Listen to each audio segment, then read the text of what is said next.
peuple d'Afrique, peuple du monde. Sincèrement, les ministres des Affaires étrangères de l'AES sont percutants, pertinents et vraiment intéressants à écouter. Depuis l'ONU, on écoute le ministre des Affaires étrangères du Burkina Faso qui lance un message fort depuis la tribune des Nations Unies. On l'écoute ensemble. Merci. Le Burkina Faso salue les efforts considérables déployés par les co-facilitateurs dans la formulation du pacte pour l'avenir que nous avons adopté de façon unanime. Œuvrons donc à sa mise en œuvre effective, car il ouvre une nouvelle ère d'espoir. La résurgence de la crise du multilatéralisme, induite par la défaillance du système international à relever les innombrables défis de l'heure, appelle à l'action et légitime notre sommet.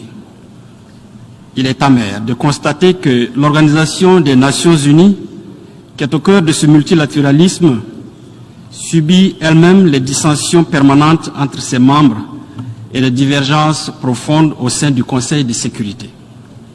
Le futur prometteur et radieux que nous souhaitons exige de notre part une action internationale vigoureuse, cohérente avec nos engagements et nos responsabilités communes, mais différenciées vis-à-vis des générations futures.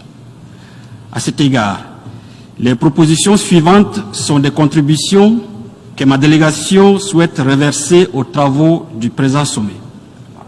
Primo, il semble primordial de veiller au respect strict des principes de la Charte des Nations Unies afin que cesse pour toujours le recours à la menace ou à l'emploi de la force, à l'agression, aux pressions politiques et économiques, à l'ingérence dans les affaires intérieures des autres États. Il importe également de promouvoir la transparence, la justice et l'équité en parachevant la réforme du Conseil de sécurité pour renforcer la confiance entre les États membres. Deuxièmement, dans le domaine de la sécurité, il est crucial de renforcer l'efficacité et l'efficience des opérations de maintien de la paix, ainsi que la crédibilité de l'Organisation des Nations Unies dans la gestion des crises et conflits. Troisièmement, il est essentiel que les questions du développement et de la santé demeurent au centre de nos préoccupations, notamment en ce qui concerne les moyens de mise en œuvre, y compris le renforcement des capacités, le transfert de technologies et des ressources financières adéquates, suffisantes, prévisibles et additionnelles. À cet égard, nous devons renforcer la réponse multilatérale pour soutenir les pays confrontés à un endettement élevé et insoutenable, en veillant à une approche plus efficace, ordonnée, prévisible, coordonnée, transparente et opportune.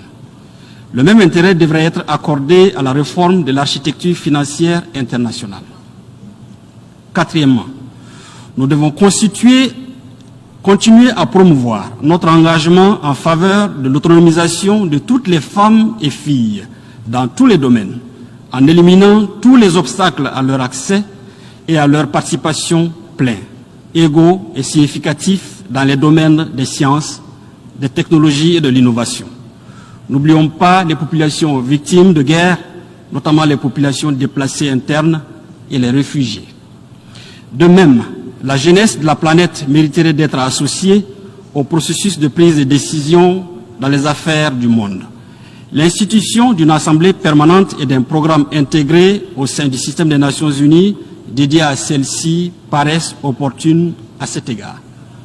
Cinquièmement, face au progrès dans le domaine du numérique, il urge d'œuvrer à l'avènement d'une coopération numérique qui définirait les principes, des objectifs et des actions respectueux des droits de l'homme, et il faut saluer à cet effet l'initiative d'un dialogue mondial annuel sur la gouvernance de l'intelligence artificielle sous les auspices de l'ONU et d'un processus inclusif vers des arrangements internationaux de gouvernance des données.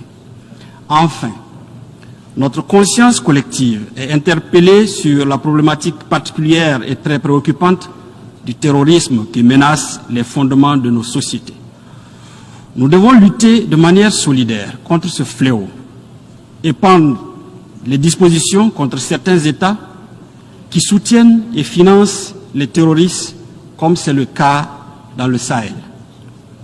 Il nous appartient maintenant de traduire en actes concrets le pacte pour l'avenir afin de renforcer le multilatéralisme et permettre de combler les attentes de nos populations et de ressusciter enfin l'espoir